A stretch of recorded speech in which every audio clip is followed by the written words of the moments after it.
Tengan todos y todas muy buenas tardes.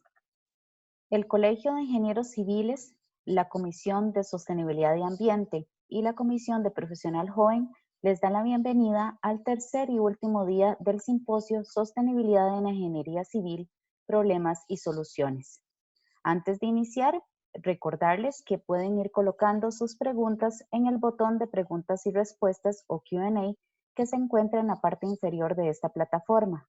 Las respuestas a sus consultas se les enviará vía correo electrónico cuando se les envíe el certificado de participación.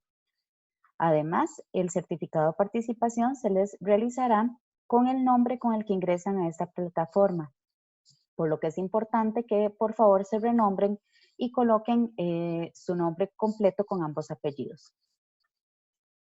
Para dar inicio, le damos la palabra a la ingeniera Silvia Hauper como representante de la Comisión de Sostenibilidad y Ambiente. Muy buenas tardes, muchas gracias por acompañarnos. Para la Comisión de Sostenibilidad de Ambiente esta actividad es bastante importante, la hemos esperado a lo largo de todo el año. Esperamos que haya sido de mucho beneficio, incluyendo el día de hoy, que es la tercera entrega de este simposio. Y la idea es seguirla continuando año tras año con temas que vayan a colaborar con el medio ambiente. De nuevo, bienvenidos y muchas gracias por su presencia y esperamos que sea de su agrado esta actividad. Buenas tardes. Le damos las gracias a la ingeniera Silvia Hauper por sus palabras. A continuación, le damos la palabra al ingeniero Eliezer Arias como representante de la Comisión del Profesional Joven. Bueno, muy buenas noches a todos. De verdad, para la Comisión del Profesional Joven del Colegio de Ingenieros Civiles, esto es un gusto poder apoyar a otras comisiones en actividades como estas, que buscan pues integrar a la profesional joven, dando a conocer algunos de sus trabajos. Creemos que es muy importante que esto se realice y ojalá que sea de manera consecutiva, ¿verdad? Creo que uno de nuestros objetivos en la comisión es dar al profesional estos espacios, ¿verdad?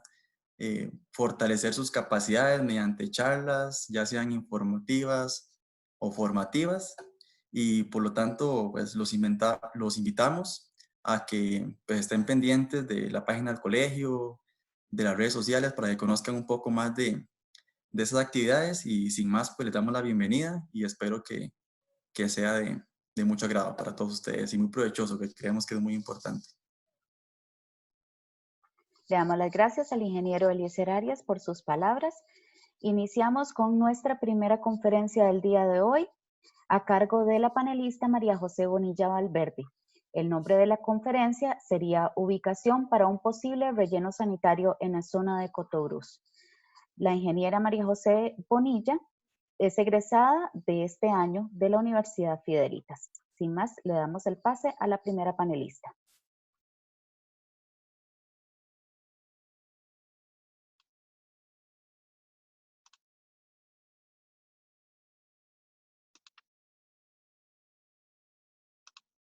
Muy buenas tardes. Agradezco mucho a lo que es el Colegio de Ingenieros Civiles por esta actividad, por la invitación a esta actividad, para presentar lo que fue el trabajo final de graduación para obtener el grado de licenciatura en la Universidad Fidelitas. El título, como ya se dijo, es la ubicación del relleno sanitario en el cantón de Cotobruz. Como introducción puedo indicar que la investigación se desarrolla en torno a las características requeridas del terreno para la construcción de un relleno sanitario en la zona en el cantón en el que yo crecí, que es Cotobruz. En los antecedentes hablo un poco sobre lo que es la situación actual del cantón. En relación a la geográfica, Cotobruz es un cantón ubicado que limita con Panamá al sureste del país, y según las proyecciones del INEC para el 2019, hay una densidad de 44.262 personas. En relación a lo que son las medidas de disposición de residuos sólidos, en Cotobruz bueno, en Cotobruz se utilizaba lo que era un vertedero ubicado en el Danto. En el 2014, el Ministerio de Salud y la Universidad Nacional hicieron una investigación para georreferenciar y caracterizar los rellenos y vertederos del país. Estas son algunas de las características que ellos le dan al vertedero, que dice que es manejado por la Municipalidad de Cotobruz, que la fecha de apertura fue en 1999 y se proyectaba que tuviera un cierre técnico en el 2005. Aún a la fecha de este estudio, el vertedero se seguía utilizando. Este vertedero era semi-controlado porque igual era administrado por la municipalidad, pero no tenía ninguna medida de mitigación a las incidencias de lo que es el manejo de un relleno sanitario. No tenía ninguna membrana de separación del suelo a los líquidos de la descomposición, los lixiviados. Tampoco el manejo de las celdas no era el correcto. Hasta el 2017, el Ministerio de Salud entonces les indica a la municipalidad que deben de cerrar, que se debe hacer un cierre técnico obligatorio, porque la contaminación ambiental ya es importante. Entonces la municipalidad decide tomar como medida para la disposición final de los desechos generados por el cantón, trasladar hasta Orotina, o sea, a un relleno sanitario manejado por la empresa Tecnoambiente, más o menos a 275 kilómetros de lo que es el cantón. Igual la municipalidad tuvo que hacer una inversión grande en lo que fue un contenedor para poder trasladar lo que son los desechos todas las semanas. También la municipalidad tuvo un ingreso de lo que fueron 250 millones para la creación en lo que fue un principio un relleno sanitario, pero cuando se tramitó la viabilidad ante Setena, se contempla que el terreno no es adecuado para un relleno sanitario debido a valoraciones ambientales y económicas. Entonces, la partida específica se cambió para lo que es un parque ecológico. El lugar va a trabajar como un centro de transferencia, se va a trabajar también lo que es separación de residuos sólidos y tratamiento de algunos materiales. Como justificación de esta investigación, es vital para la comunidad en la que vivo manejar o encontrar soluciones que ayuden a este problema. Ya de por sí el gasto que representa trasladar los residuos sólidos es alto y también es una medida a corto plazo porque los rellenos sanitarios, como bien se sabe, se diseñan para un tiempo útil y si el relleno sanitario de Tecnoambiente no estaba preparado para recibir los residuos de otras comunidades como lo es la de Cotobruz, entonces el tiempo de vida útil de este se va a cortar y de igual manera Cotobruz va a tener otra vez el problema de encontrar dónde disponer de este material. Como objetivo general tenemos que es la determinación de la ubicación de un relleno sanitario en una zona. Como principales objetivos específicos se debería examinar las características topográficas y geotécnicas, determinar sitios potenciales de la ubicación, dimensionar el área requerida de acuerdo a la cantidad de desechos que se genera en la comunidad y estimar un presupuesto global de lo que es la construcción y compra de un relleno sanitario. El alcance es de las ubicaciones seleccionadas, se desarrolla una solución viable de acuerdo a las características físicas y socioeconómicas. En el marco teórico es importante resaltar ciertos conceptos, como lo es un relleno sanitario, que es una idea o es una solución ingenieril para disponer de residuos sólidos en el cual se trata de confeccionar celdas en las cuales se depositan los residuos y se van comprimiendo y tapando de acuerdo al material, tapando con material. Esto debe ser de acuerdo a la topografía en la que se decide hacer un relleno sanitario. Para un diseño de un relleno se deben tomar en cuenta otros factores bastante importantes, como es el ambiental y el técnico y el legal.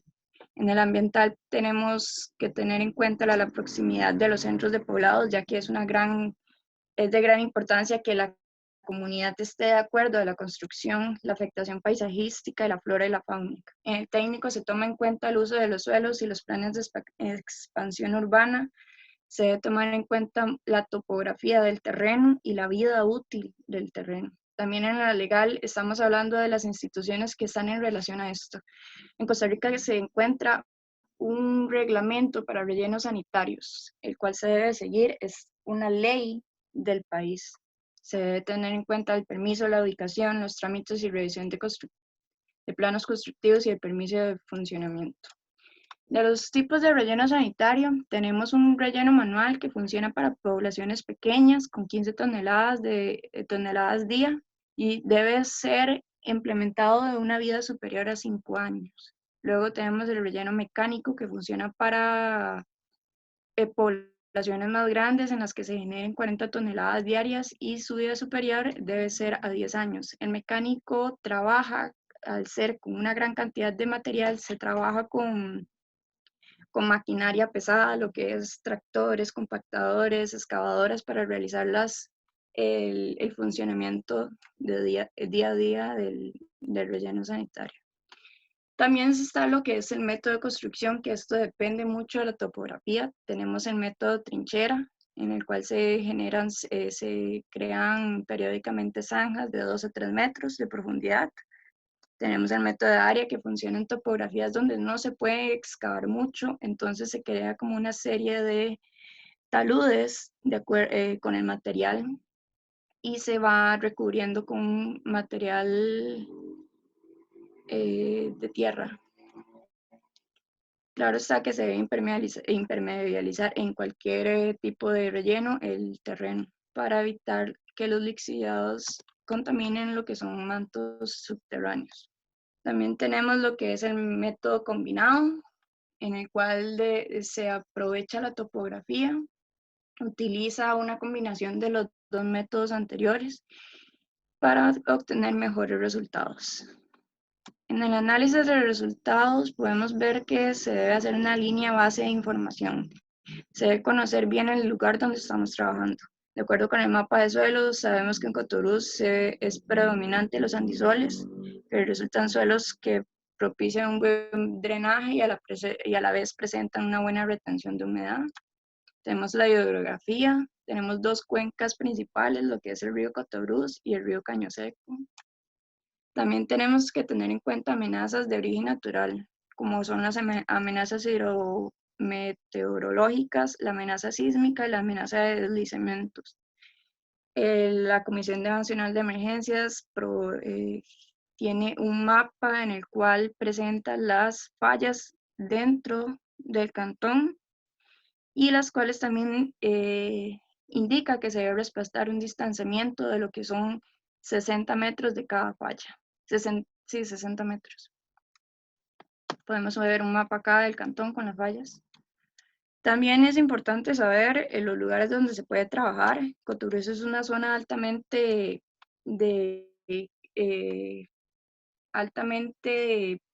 no poblada, sino como que de un recurso protegido como son los parques. Tenemos el Parque Nacional La Amistad, que es compartido con Panamá, y podemos ver que el terreno de Cotorús, el 53% es un área protegida, el 32% es actividad forestal y el 15% son actividades productivas.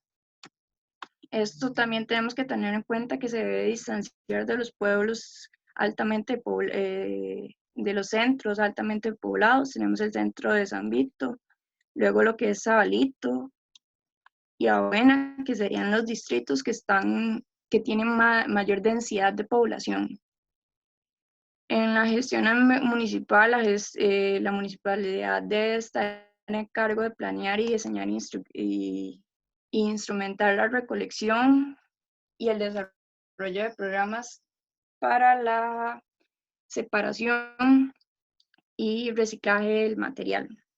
En este momento, la municipalidad, de acuerdo a los informes del Departamento de Gestión Ambiental, indica que se trabaja un 64% o se le brinda el servicio a un 64% de la población. De acuerdo al censo del 2011, había una población de 38.453, el último censo realizado por el INEC, con una densidad de 41.2 y el porcentaje de población urbana del 23.0. Se realizan proyecciones mediante el modelo geométrico y exponencial para tener una vida útil de 25 años, del 2020 al 2045, que sería la vida útil que utilicé que propuse para esta investigación. De acuerdo a investigaciones, Perú y Bolivia tienen guías para realizar rellenos sanitarios. Entonces, de acuerdo a esto y las fórmulas que ellos presentan, las adecué para hacer esta investigación. Se necesita saber el volumen que va a generar la comunidad a través de esos 25 años en los que se propone una vida útil. También se debe tomar en cuenta la densidad, si se trabaja la densidad de los residuos sólidos, si se trabaja un relleno manual, que es una menor densidad porque no tiene la misma fuerza que una maquinaria, o un relleno mecanizado en la cual hay mayor densidad. Se tiene en cuenta la vida útil y el número de habitantes y la producción per cápita de la comunidad. Entonces se realizan estos cálculos combinando, combinando tres casos. Caso 1, un relleno manual con celdas. Un caso 2, un relleno mecanizado trinchera. Y un caso 3, relleno mecanizado con celdas. Se toma en cuenta también un área auxiliar donde ven un área para las obras auxiliares. Además del área donde se va a depositar los residuos sólidos. Se debe tomar para identificación de puntos en el cantón. Entonces se tienen en cuenta estos casos: las rutas de acceso, en el estado de las rutas de acceso, la distancia de las rutas de acceso, la cercanía a la población. Se debe alejar por lo menos 500 metros de los centros de población. El alineamiento de ríos se debe dejar 50 metros de toda fuente de agua superficial. Fallas geológicas, como lo mencioné, la comisión de emergencia debe dejar 60 metros de las fallas sísmicas, y en topografía se debe encontrar terrenos ondulados con una inclinación más o menos del 20%, que no debe superar el 20%. Bueno, la investigación realiza 4 propuestas, lo que son el Valle, Los Reyes, Valle Azul y La Maravilla. Tomando en cuenta el área, la pendiente y la vulnerabilidad natural, que sería lo cerca que estaría de las fallas y lo cerca que están las fuentes de agua superficial. También en las rutas de acceso podemos ver que son rutas de lastre, en la cual en un futuro se debe tomar en cuenta debido a que se debe mejorar estas rutas para el transporte no sea tan elevado.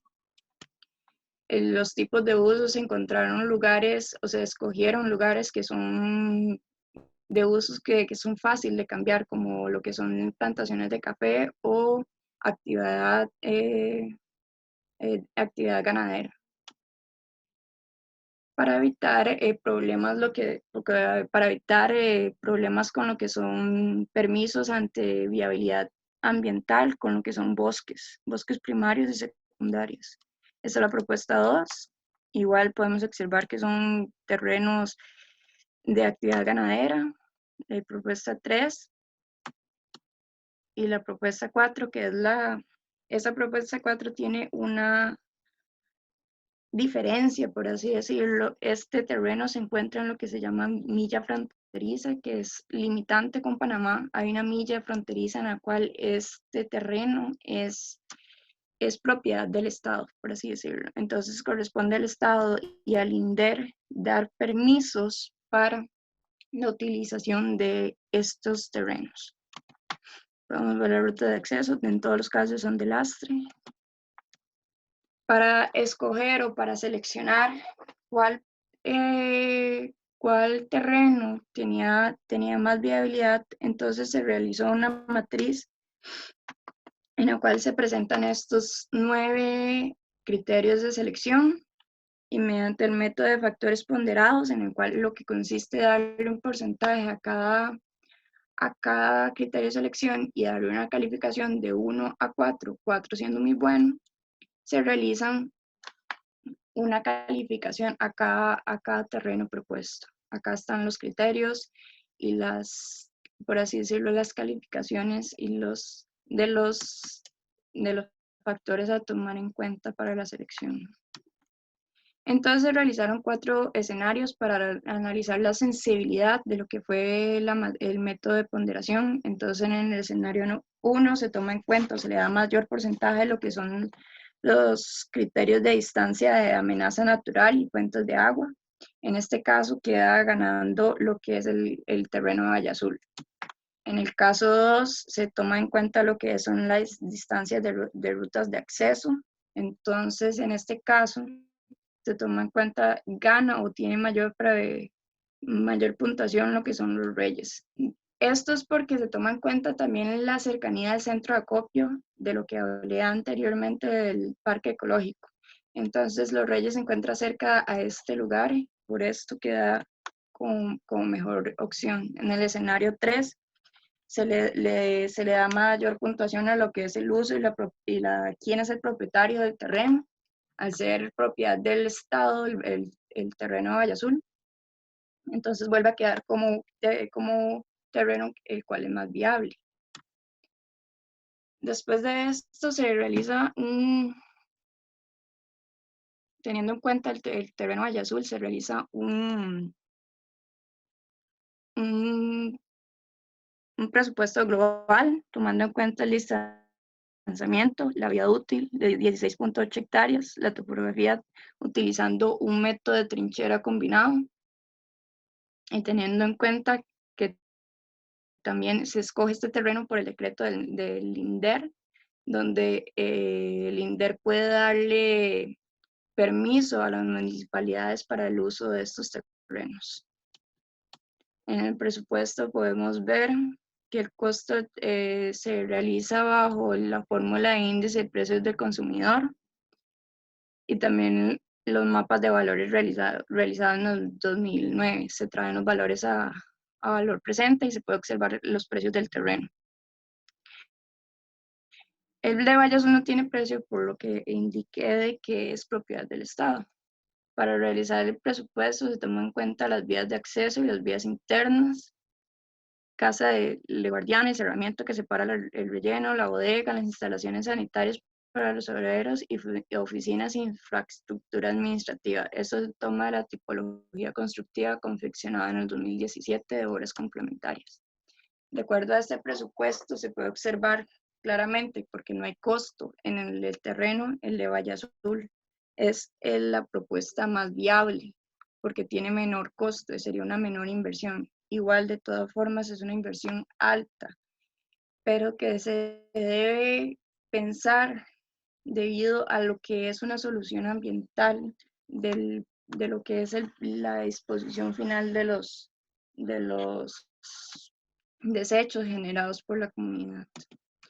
Conclusiones y recomendaciones. El relleno debe adecuarse a las características propias del sitio donde se plantea ejecutar el proyecto. Se concluye que para conseguir un diseño óptimo y para que el relleno funcione por un tiempo establecido cumpliendo la vida útil dispuesta, se debe realizar un estudio de la densidad poblacional. También se concluye que el terreno más óptimo o más viable sería el de Valle Azul, que tiene un 16.8 hectáreas, y con este espacio se puede desarrollar un relleno sanitario mecanizado con el método de trabajo de trinchera de celdas. Tendría una inversión de 314 millones aproximadamente. En las recomendaciones es importante para la municipalidad realizar estudios y cuestionarios a la población para que acepten obtener la aprobación del proyecto. Es recomendable también que la municipalidad implemente programas de educación ambiental. De esta manera se puede trabajar temas de reutilización, reciclaje y de los desechos sólidos. Y es importante también que el diseño realizado se realicen los cálculos necesarios para obras complementarias de tratamiento de exiliados y biogás para evitar incidencias en lo que es el ambiente, y se recomienda a las municipalidades vecinas valorar la idea de implementar también un relleno regional. Bueno, esto fue la investigación. Espero que sea de ayuda no solo para mi comunidad, sino para también a otras personas investigar problemas y encontrar soluciones a situaciones presentes en el lugar donde vivimos, porque es responsabilidad de nosotros encontrar y ayudar y colaborar con lo que es la sociedad, porque somos partes y entes participativos de esto. Muchas gracias. Le damos las gracias a la ingeniera María José Bonilla por la excelente presentación. Continuamos con nuestra segunda charla del día de hoy. Se llama Diseño de Sistema Séptico para Tratamiento de Aguas Residuales para Viviendas Unifamiliares en Zonas Costeras de Costa Rica, a cargo del ingeniero Arnold Venegas Fonseca. Don Arnold es egresado de este año de la Universidad Fidelitas y labora actualmente en SCH Ingeniería y Consultoría S.A. Le damos el pase al ingeniero Arnold Venegas.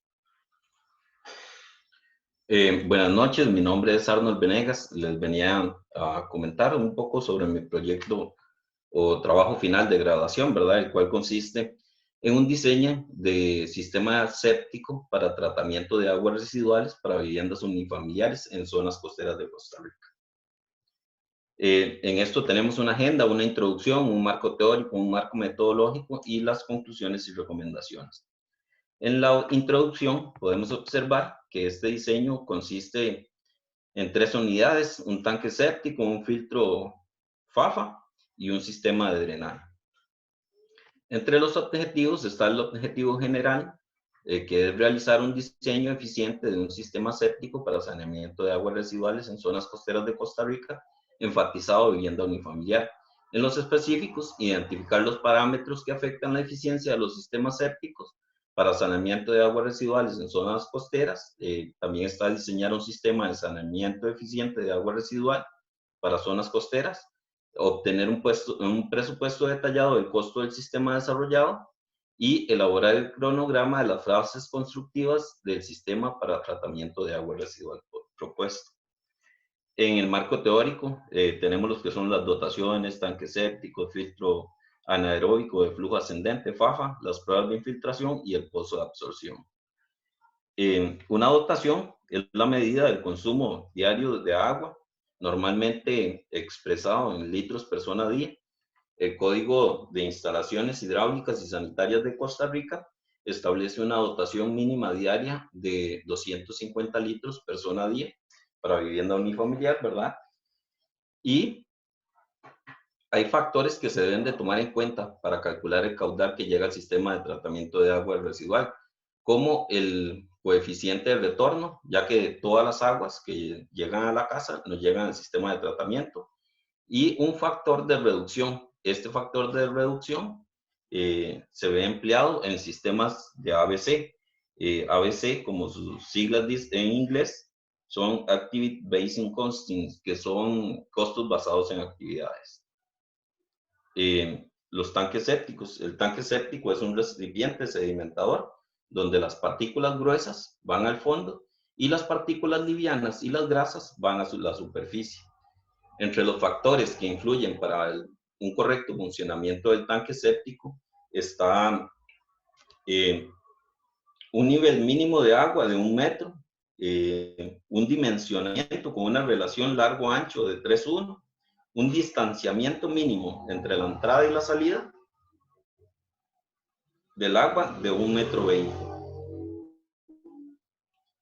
El método que se utilizó para el diseño del tanque séptico fue el recomendado por la Organización Panamericana de la Salud y el Centro de Investigaciones de Vivienda y Construcción de Costa Rica. En este caso, hay que tomar en cuenta lo que son demandas biológicas de oxígeno, sólidos suspendidos y la reducción que se ejecuta dentro de este. Algunos estudios previos nos dicen que hay reducciones de un 70 hasta un 80%. El filtro anaeróbico de flujo ascendente es un recipiente que se encarga de filtración, de una filtración posterior al tratamiento en el tanque séptico. El propósito del medio empacado es descomponer las partículas gruesas orgánicas en sustancias más estables. Para los medios de empaque podemos tener gravas, pelotas de polietileno, bloques de PVC, entre otros. Para el cálculo del filtro anaeróbico de flujo ascendente se utilizó la metodología expuesta en tanques sépticos, conceptos básicos y teóricos de Elías Rosales Escalante, el cual consiste en un volumen de líquidos pasando a través de un volumen de material, tomando en cuenta un tiempo de retención hidráulica. Para esto hay que hacer una revisión de la resistencia al flujo del material filtrante, que debe ser menor a la demanda de carga, donde la demanda de carga es la diferencia entre la salida en el punto A y el punto B del filtro anaeróbico de flujo ascendente. También se tomó en cuenta la metodología de Carlos Augusto de Lemos, donde nos indica que la carga orgánica volumétrica, que es un caudal con materia orgánica pasando a través de un volumen, debe encontrarse entre los parámetros de 0.25 a 0.75 kilogramos de demanda biológica de oxígeno entre metro cúbico día. Y la carga hidráulica superficial, que es un volumen de agua pasando a través de una superficie, debe encontrarse entre 6 y 15 metros cúbicos entre metro cuadrado día. Para las pruebas de infiltración, el propósito de las pruebas de infiltración es conocer la tasa de infiltración y la velocidad de infiltración. Las pruebas de infiltración consisten en realizar dos perforaciones en el suelo. Primero, una gaveta amplia para poder trabajar de unos 80 por 80 centímetros y una segunda perforación con un diámetro entre unos 15 y unos 10 centímetros, entre 10 y 30 centímetros, perdón. Su procedimiento consiste en una serie de mediciones por periodo de tiempos determinados. Inicialmente se llena la segunda perforación con agua y transcurrido un tiempo se vuelve a medir para conocer la diferencia de altura entre el inicio de la prueba y el final de la prueba. Los pozos de absorción son sistemas de drenaje vertical utilizados en áreas reducidas, ¿verdad? La zona que se toma en cuenta como área filtrante es el área lateral, y se debe tomar en cuenta que para un correcto funcionamiento tiene que tener un distanciamiento mínimo entre un pozo de absorción y otro de 3 veces su diámetro y un retiro de construcción de por lo menos 3 metros. Aquí podemos observar la metodología utilizada fue la expuesta por Rosales Escalante, ¿verdad? Que tiene un área de infiltración y un área efectiva. Aquí podemos observar el paradigma cuantitativo, ¿verdad? Que es el uso o la recolección de datos para probar una hipótesis. El enfoque metodológico es un método cuantitativo. La tipología de la investigación es documental, causal, seccional. Como objeto de estudio está el diseño de un sistema de tratamiento de aguas residuales para zonas costeras de Costa Rica, enfatizado en la vivienda unifamiliar. Para las fuentes de información tenemos las primarias, que son los datos de campo, como las pruebas de infiltración, las secundarias, que son compilaciones, resúmenes, libros, entre otros, como el Código de Instalaciones Hidráulicas y Sanitarias de Costa Rica, tanques sépticos, conceptos básicos y teóricos, los del Centro de Investigaciones de Vivienda y Construcción. Para los análisis de resultados tenemos lo que son las dotaciones, tanques sépticos, filtro anaeróbico de flujo ascendente, las pruebas de infiltración, el pozo de absorción, el sistema propuesto. Aquí podemos observar las dotaciones para una cantidad variable de personas, desde 4 y hasta 10 personas, con y sin uso de sistemas ABC. En la gráfica podemos observar que con uso de sistemas ABC hay una gran reducción en la dotación. En lo que fue el tanque séptico, tenemos las dimensiones mínimas teóricas del tanque séptico con y sin uso de sistemas ABC. También para una cantidad variable de personas, desde 4 y hasta 10 personas. En la gráfica podemos observar la reducción del tamaño del tanque séptico al utilizarse sistemas ABC. Aquí ya tenemos una proyección de la obra del tanque séptico con dimensiones establecidas en altura, ubicación de accesorios, con largo y ancho variables definidos por cantidades de personas en la vivienda unifamiliar y si utilizan o no los sistemas ABC.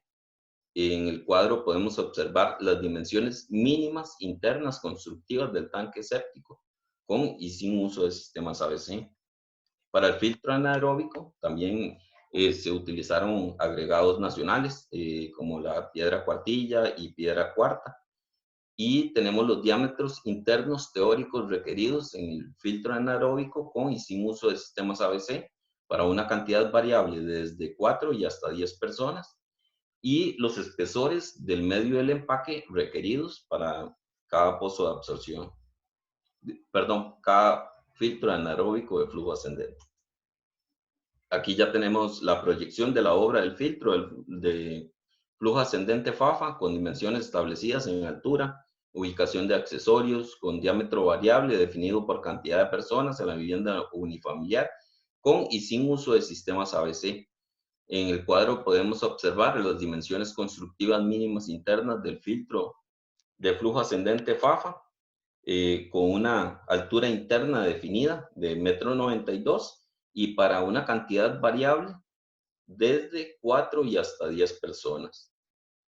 Las pruebas de infiltración se realizaron en la costa pacífica, en Calle Salinas, en Herradura, Playa Hermosa, Los Córdoba.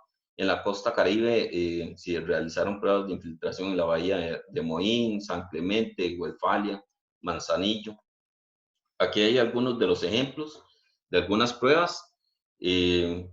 La prueba A podemos observar bahía de Moín, la prueba B Calle Salinas en Caldera Punta Arenas y la C Los Córdoba Parrita Punta Arenas. Estos son los resultados de las pruebas de infiltración. Tenemos los periodos de infiltración y las velocidades de infiltración. Aquí podemos ver que en la tabla o la de normas de presentación y diseño y construcción para fraccionamientos no incluyen estos periodos que se encuentran en verde para tasas de infiltración y velocidad de infiltración. Estas se colocaron ya que las velocidades de infiltración encontradas fueron muy altas y el área para la infiltración del drenaje requerido era muy pequeña. Entonces se le hizo la modificación a esta tabla. Aquí podemos observar lo que es el pozo de absorción, el área efectiva con y sin uso de sistemas ABC para una cantidad variable desde 4 y hasta 10 personas. Y la proyección de la obra del pozo de absorción con dimensiones establecidas en altura, ubicación de los accesorios, con cantidad variable de unidades definido por cantidad de personas en la vivienda unifamiliar. Para este caso se utilizó una alcantarilla como pozo de absorción. Aquí ya podemos observar la totalidad del sistema propuesto, las medidas internas a utilizar para el sistema de saneamiento de aguas residuales. Estas dimensiones son constructivas. Las dimensiones antes vistas fueron dimensiones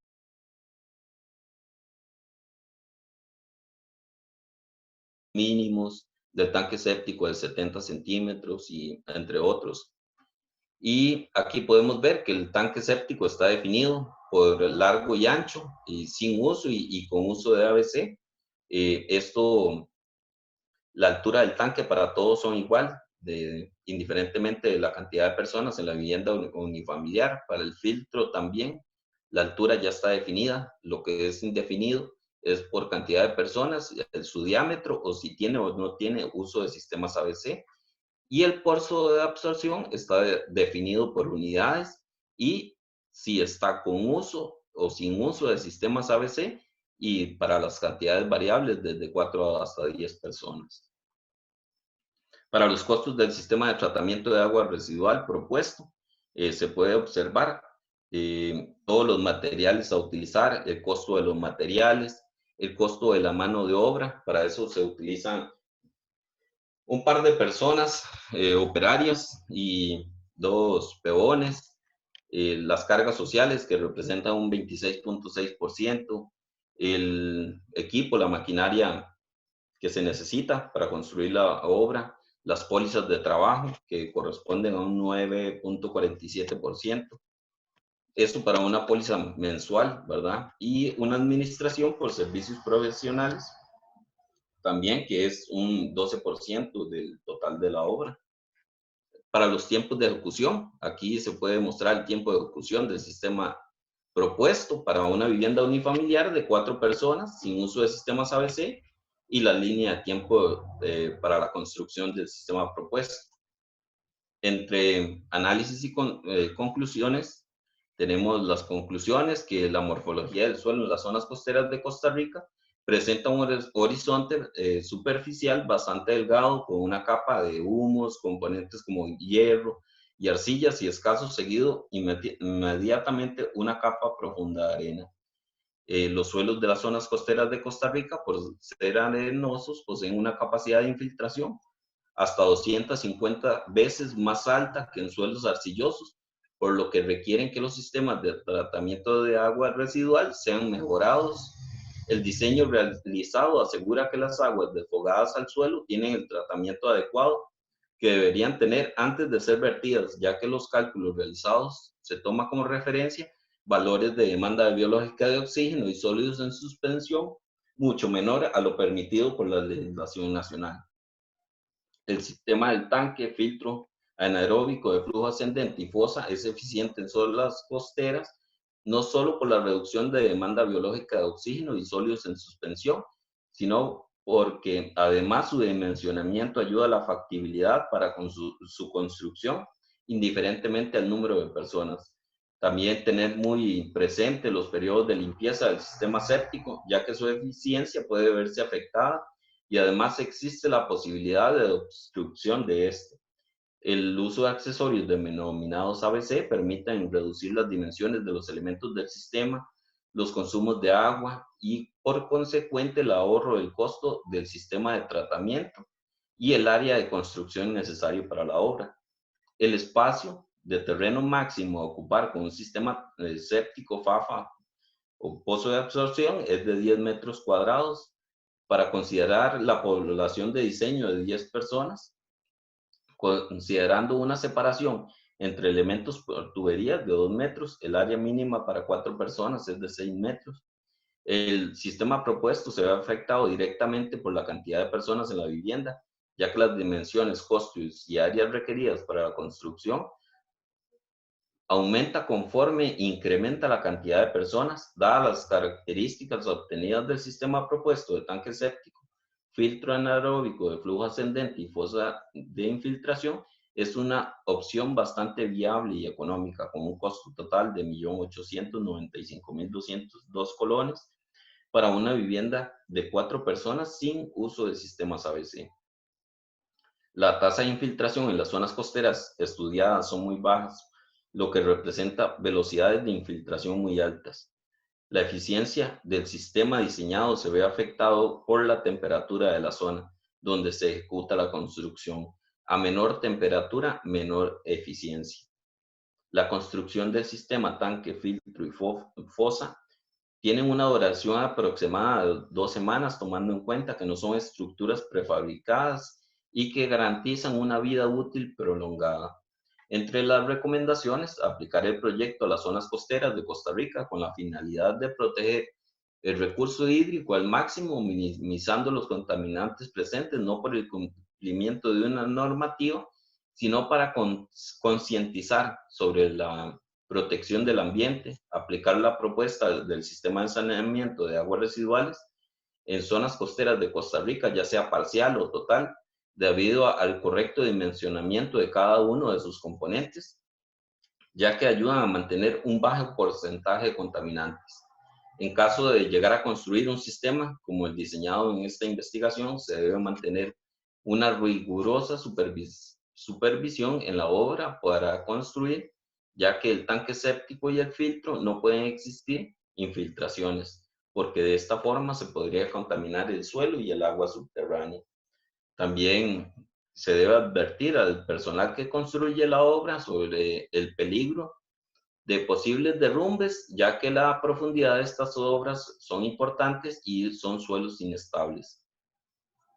Se recomienda motivar a hacer estudios de infiltración en las zonas costeras del país y así obtener resultados que contribuyan a elaborar un mapa o un banco de datos que permita que se facilite su acceso para definir o tomar decisiones de diversos proyectos a futuro. También hacer estimaciones de tiempo y costos para todas las opciones, por las cantidades de personas y con y sin uso de sistemas ABC, y medir el impacto económico en el uso de sistemas ABC en el costo final del sistema de tratamiento de aguas residuales. Gracias. Le damos las gracias al ingeniero Arnold Venegas por tan interesante conferencia. Continuamos con la última conferencia, la charla magistral a cargo de la ingeniera Verónica Ortiz Tencio sobre el tema Bambú, una oportunidad sostenible para la economía del futuro. La ingeniera Verónica Ortiz es ingeniera en construcción, egresada del Tecnológico de Costa Rica, actualmente coordinadora de la Comisión Sostenible de la Fundación para el Desarrollo de Bambú en Costa Rica y labora como trabajadora independiente. Durante su periodo estudiantil participó como líder del equipo de construcción con la Casa Trópica en el Solar Decathlon Europa en el 2014. Ha trabajado como directora de proyectos durante 5 años en Costa Rica y México. Sin más, le doy la palabra a la ingeniera Verónica Ortiz. Muchísimas gracias, Carol. Muy buenas tardes. Es un gusto para mí, para la comisión y para la Fundación de Bambú poder acompañarles hoy en este simposio. Yo les vengo a hablar un poquito del bambú. Es un tema que nos emociona, nos encanta y creemos que es una alternativa increíble para el futuro. Entonces, vamos a empezar un poquito. Cuando nosotros pensamos en futuro, generalmente nos invade como este sentimiento de esperanza y visualizamos el futuro con un montón de prosperidad. Y ese sentimiento hace que dirijamos todos nuestros esfuerzos a mejorar la calidad de vida que tenemos ahorita y alcanzar esta prosperidad. Esa búsqueda del mejoramiento de calidad de vida es lo que ha hecho que como especie sobrevivamos y evolucionemos, y el medio para esto siempre ha sido la colaboración. Poco a poco hemos sido un poco más conscientes de cómo la colaboración nos ayuda a crecer. Pero a pesar de todos estos esfuerzos como especie, hay diferentes factores que nos han desviado de ese objetivo y nos ha llevado a ser actores más bien de un sistema que promueve desigualdad, uso inconsciente de recursos, destrucción del entorno, extinción de la especie, de especies y que probablemente hasta la misma de nosotros. Entonces, esto puede sonar súper catastrófico y no va a suceder mañana, pero se puede traer abajo un montón de esperanzas y sueños y esto representan un montón de riesgos para el futuro. Para nadie es un secreto que ya estamos experimentando una crisis climática y esta crisis genera muchísimas afectaciones en salud, en seguridad alimentaria, en acceso a recursos, en desastres naturales, en crecimiento, y hay un crecimiento importantísimo en los problemas económicos y sociales. Acá diría yo que es donde como humanos tenemos un llamado importante desde cada una de nuestras trincheras. En este caso, yo creo que la mayoría somos del sector de ingeniería, de parte de construcción y arquitectura. Y si somos conscientes de que somos uno de los sectores que más daño le genera al planeta, tenemos que tomar acción, porque no podemos seguir nada más destruyendo a costa de otros. Entonces, ¿por qué la construcción y la arquitectura se convierte en un sector tan destructivo? Destruye un montón de ecosistemas, a veces no promueve el comercio justo y es una economía súper concentrada en el poder. Y entonces aquí es donde yo rescato este tipo de iniciativas y esos espacios que promueven evaluar otras alternativas, ¿verdad? Que generan cuestionantes y nos dejan por lo menos unas chispas de cómo podemos hacer diferente y mejor nuestro trabajo. Ahora, bueno, el término sostenibilidad, posiblemente muchos de ustedes ya estén súper familiarizados. El otro día comentaba que no era como cuando yo entré a la U, hace como 10 años, que cuando el término sostenibilidad todavía se manejaba, se entendía, se malentendía un poco. Y no voy a entrar en mucho detalle en cuanto a esto. Aquí dejé este concepto, ¿verdad? Que es el estado en que los factores que definen el proceso, actividad o producto permiten que dicha actividad continúe ocurriendo en el futuro. Y aquí es importante, ¿verdad? También cuestionarnos cuando algo es sostenible y hacer una diferenciación entre lo sostenible, lo sustentable, lo regenerativo. Acá les muestro este gráfico, que es un gráfico de un cómic, que de hecho lo vi la semana anterior, que dice también cómo el término sostenible pueden ser insostenible, ¿verdad? Porque se puede ir perdiendo el sentido real de la palabra. Es un término que al final nosotros como humanos inventamos y puede ir evolucionando, puede ir transformándose, puede utilizarse para vender, puede utilizarse para un montón de cosas. Entonces, siempre estar como alertas de lo que realmente significa, lo que implica en nuestra profesión. Entonces, aquí también menciono rápidamente los objetivos de desarrollo sostenible y hago énfasis en esos 5 pilares que son los que promueven, ¿verdad? Que son planeta, prosperidad, paz, alianza y personas. Y tal vez lo vemos simplemente como 17 objetivos y ya, pero también los insto como que investiguen un poco, porque hay diferentes metas, diferentes objetivos, diferentes líneas para aplicar, no solamente en nuestra profesión, no solamente en nuestro negocio, también en nuestra vida diaria. Y es muy interesante cuando uno empieza a poner esos objetivos en su quehacer profesional. Todo este futuro, esta visión de futuro y demás, representa una gran oportunidad, más con el tema sostenible, que más que una tendencia, existe por una necesidad y trae diferentes oportunidades.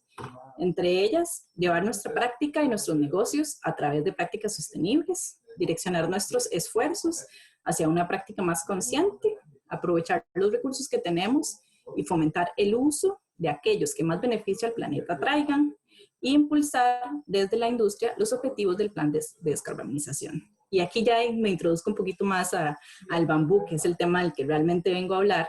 Y el bambú, de estos 17 objetivos sostenibles, básicamente contribuye a 14 de ellos. Entonces, es un material increíble. Ojalá al futuro ustedes estén tan enamorados como muchos de nosotros. Entonces, el bambú se convierte en un aliado, un recurso que nos brinda el planeta Tierra y que pone a nuestra disposición para transformar el futuro. Acá les voy a hablar un poquito del bambú para empezar.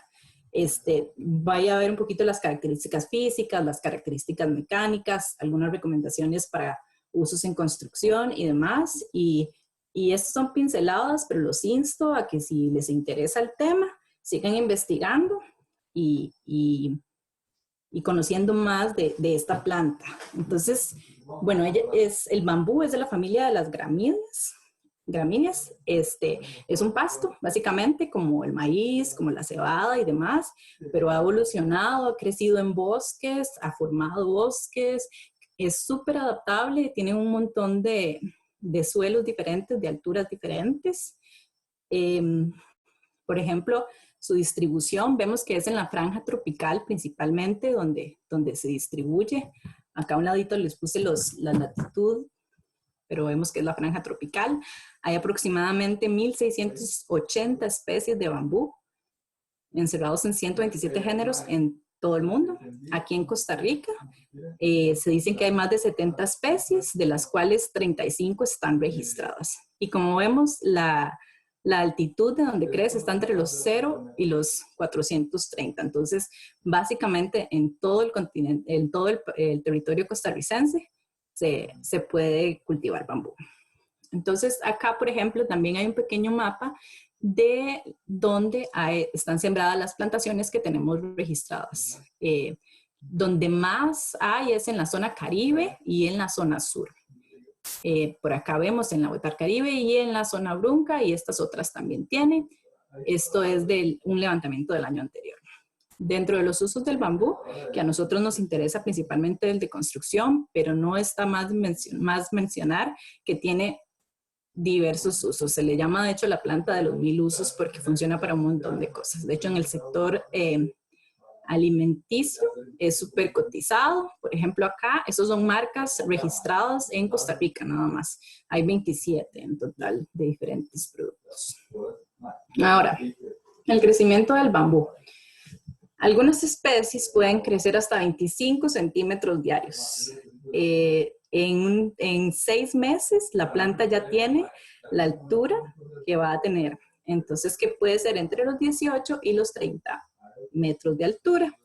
Generalmente la planta crece 3 años como bastante fuerte. Ya después de los 3 años, 4 años, se recomienda que se corte entre 5 y 6 años cuando ya esté maduro. Entonces, esto sí, súper general. Ahora entrando un poquito a lo que es las características físicas de la planta, ¿verdad?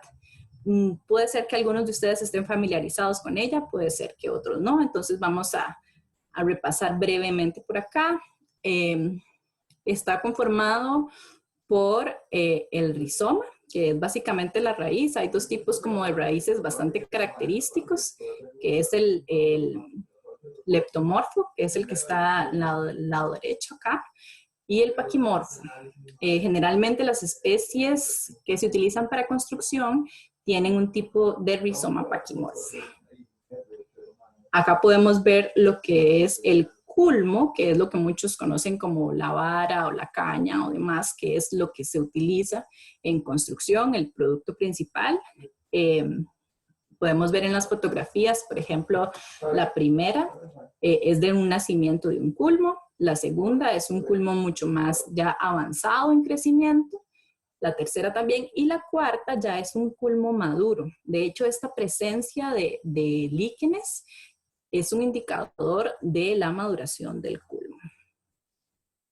Entonces, considerando que el culmo es una de las partes de la planta que más nos interesa para construcción, por acá detallo como estas partes. Los primeros 3 metros es la cepa, los siguientes 9 metros es la base. La cepa y la base se utilizan mucho para columnas y vigas, y lo que son sobrebasas, varillón, y bueno, la copa casi no se utiliza como para nada en construcción, pero la sobrebase y el varillón se utilizan mucho para lo que son diagonales en paredes, en cerchas, o esterillas, o tablillas para usos no estructurales. Pero entonces toda la fuerza se concentra como en la parte inicial, en los primeros 12 metros del culmo. Tenemos lo que son los nudos y los entrenudos, que bueno, como la palabra lo dice, los entrenudos son lo que está entre los nudos. Los bambúes son huecos, solo en los nudos tienen como esta superficie. Los nudos son los puntos más fuertes del culmo. Acá también a la derecha pueden ver que hay 2 cortes. Más adelante voy a mencionarlo un poquito, pero uno es un corte correcto y el otro es un corte incorrecto. El incorrecto es el último, que como pueden ver, hay agua almacenada ahí. Esa agua almacenada hace que el bambú se llene de agua y se pueda podrir, entonces mata la planta. En el otro caso vemos que es un corte en un nudo, entonces ahí no permite que el agua ingrese y entonces de ahí puede surgir el siguiente culmo sin problemas. Tenemos la hoja caulinar, que la hoja caulinar es una hoja que protege al culmo cuando va naciendo. Tiene diferentes usos también, principalmente en artesanía, y varían también en cuanto a especies. Estas que estoy mostrando, estas fotografías, son en su mayoría guadua y Dendrocalamus asper, que son también los que más se utilizan en el sector construcción. Y el follaje, que también aquí podemos ver 2 follajes diferentes de estas 2 especies, y cambia un montón dependiendo de cada una de las especies. Ahora, como viendo un poquito más las características físicas internas, que esto también ya nos da como pie a lo que puede ser la caracterización estructural, para entenderla un poquito más. Esta específica es del culmo y podemos ver cómo hay un montón de fibras longitudinales, que es lo que le da fuerza al bambú.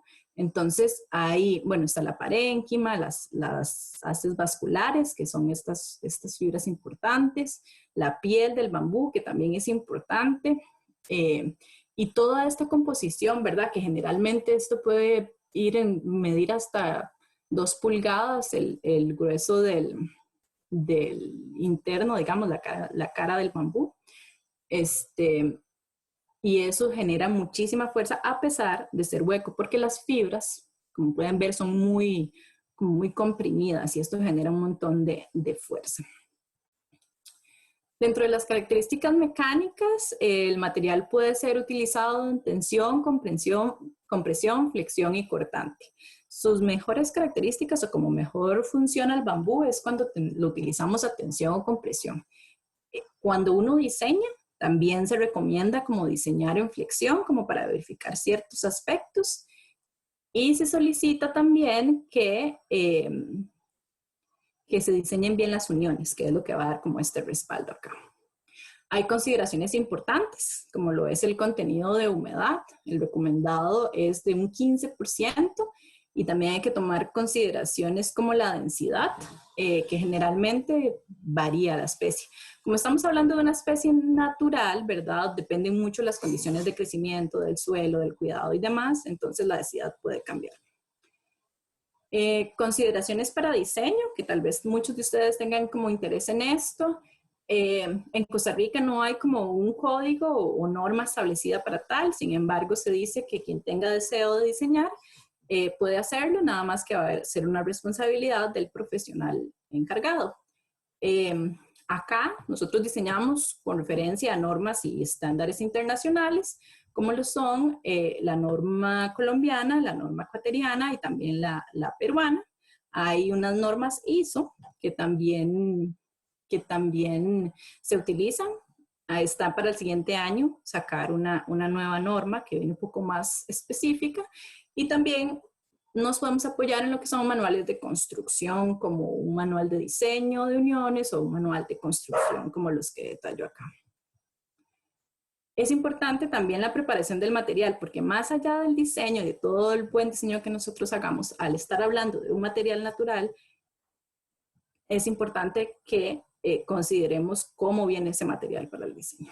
Entonces, cosas importantes a considerar: la maduración de los culmos, un corte adecuado, que era lo que les mencionaba anteriormente, la preservación, que hay diferentes técnicas de preservación, y el bambú naturalmente es afectado por insectos y por hongos, y es importante trabajar muy fuerte en el método de preservación, porque si no el bambú no va a alcanzar la durabilidad que estamos esperando. ¿Qué podemos construir con bambú? Bueno, estos son infinitas. Aquí les paso unas imágenes que podemos ver cómo se integran con otros materiales, podemos ver cómo solucionan las uniones, podemos ver los grosores de los culmos, podemos ver que se utilizan en vigas, en columnas, que se utilizan en techos, obras totalmente construidas con bambú también, que representan o sea, que son validadas totalmente estructuralmente, sin miedo. Esta, por ejemplo, también en Shanghái, que esa estructura es movible y es impresionante. Tenemos puentes también, y de hecho, bueno, en Colombia hay muchísimos puentes construidos con bambú. Acá vemos esta otra también, donde hay bastante uso de diferentes tipos de uniones, diferentes direcciones de bambú. Ahí me disculpan que lo pasé rápido, pero después tal vez les podemos pasar la presentación. Esto que es en un parque, en un jardín. Este tipo de unión también, que son uniones mecánicas que se agregan, no como con mecates o pernos, sino que ya es otro tipo de unión. Estas que voy a mostrar son acá en Costa Rica. Esta es en Playa Carate, es una escuela. Esta es un taller, una torre de observación que se hizo en un taller con Don George Stam acá. Y esto es un mirador en el Parque Nacional Barra Honda también. Entonces, si ustedes se ponen a buscar, hay cosas increíbles construidas con bambú. Unas consideraciones constructivas básicas: el bambú debe estar protegido de la humedad, aleros grandes, cimentaciones elevadas del suelo, evitar exposición siempre de la humedad para aumentar la vida útil. El diseño de iones es vital para generar aporte estructural, diseños con pernos, diseños con concreto, con mortero, con mecate, hay diferentes tipos de iones. No embeber el bambú en el concreto y se puede reforzar con mortero y varillas dentro de los culmos. Actualmente hay diferentes productos para la construcción. Hay los culmos, que son como los que más se utilizan, las esterillas, bambú laminado, fibras de bambú como aditivos para refuerzos, pallets de construcción y acabados también. Hay sobres, hay pisos, hay diferentes como usos que se le pueden dar, muebles, ¿verdad? También que se utilizan bastante. Entonces, ¿por qué bambú? Tiene un crecimiento rápido. El gasto energético es bajo en la producción, en la construcción en sí. Se puede utilizar con otros materiales fácilmente. No tenemos que pensar que por utilizar bambú tenemos que utilizar solo bambú. De hecho, el plan de descarbonización de Costa Rica está proponiendo que un 10% de las construcciones a partir del 2030 sean construidas en madera o bambú. Y aquí es donde hay que generar también como un esfuerzo para lograr que en las construcciones en las que estemos podamos implementarlas en un cielo raso, en un acabado, en una columna, en una terraza, en cualquier lado. Ya se está generando documentación y estudios al respecto que dan respaldo. La materia prima no fomenta los modelos extractivistas como el acero o el concreto, por ejemplo. El bambú genera un mayor impacto local, ayuda a la activación de economías y retomamos la bioconstrucción como una alternativa para solucionar problemas. Y también muy importante que conectamos con todas las técnicas ancestrales y con la conexión con la tierra. Usos especiales que se les da al bambú: fijación de huella de carbono, control de erosión de suelos, aumento de huella hídrica, rescate de suelos, generación de biomasa y complementa sistemas de reforestación. Entonces, aparte de ser un material bellísimo para construcción y bueno para construcción, también genera estos aportes. Les comento rápidamente la cadena productiva del bambú. Están los productores, los transformadores, los intermediarios, los prestadores de servicio y los consumidores. Uno de los retos en Costa Rica es poder articular esta cadena productiva y meterle valor para que realmente sea una cadena de valor, una cadena productiva y de valor. Les quería comentar que estuvimos trabajando con varios compañeros, como 20 ingenieros y arquitectos, en la comisión para establecer un equipo de trabajo y ciertos objetivos para el siguiente año, y les quería compartir una dinámica que hicimos, que fue como ¿dónde estamos hoy? Y aquí les presento como la visión de todo este equipo de trabajo, dónde estamos, hacia dónde vamos y qué podemos hacer para llegar ahí. Entonces, a nivel general, existen muchos mitos y prejuicios acerca del material que es importante desmitificar. Hay desconocimiento de la información existente, porque sí hay información existente. Siempre se relaciona como con obras de infraestructura rural y temporal. A nivel de incorporación en academia e investigación, estamos un poco rezagados. Los parámetros normativos o guías para la construcción no están establecidas, al menos en el país, que era lo que les mencionaba. La cadena productiva está desarticulada y al productor no se le da acompañamiento. El interés profesional no es el que predomina, no es el sector predominante, la madera y el bambú. No hay articulación entre academia, institución pública y privadas para el fomento del bambú. ¿Qué sería lo ideal como esta visión a futuro? Una cadena productiva de mucho valor, desarrollo técnico productivo, integración formal en la academia, mayor investigación, guías de diseño, existencia de obras de infraestructura pública, urbana y rural, control de calidad en toda la cadena productiva para poder confiar más en el material y que el material sea visto como una alternativa para visualizar nuestra marca país, porque tenemos todas las condiciones para hacerlo. ¿Qué acciones podemos tomar como país, como profesionales, como activos en empresas, como activos por nuestra cuenta, con nuestro quehacer profesional? Transmitir el conocimiento y fortalecer la educación en bambú, generar propuestas vinculantes con la comunicación y gobiernos locales, buscar la eficiencia del material, impulsar la cadena de producción, aprovechar los fondos públicos, crear relaciones sinérgicas, trabajar en una estrategia multinacional, crear y mostrar las necesidades en las instituciones y que el estudiantado se manifieste también en la academia, solicitando proyectos de graduación, solicitando capacitaciones y demás. Entonces, el bambú es un medio de conexión con otros seres humanos y con la tierra. El bambú es un material que trae desarrollo económico y social. Es una alternativa para mejorar el futuro. Contribuye a la mitigación del cambio climático, fomenta el comercio justo, trae bienestar espacial y estratégico también, estético. Y el bambú transforma industrias, que es lo que estamos buscando con la sostenibilidad, transformar la industria de la construcción. Y con esto termino. Muchísimas gracias y espero que les haya quedado ahí una chispita y cualquier cosa nos pueden contactar si desean algún tipo de información. Le damos las gracias a la ingeniera Verónica Ortiz por la excelente presentación.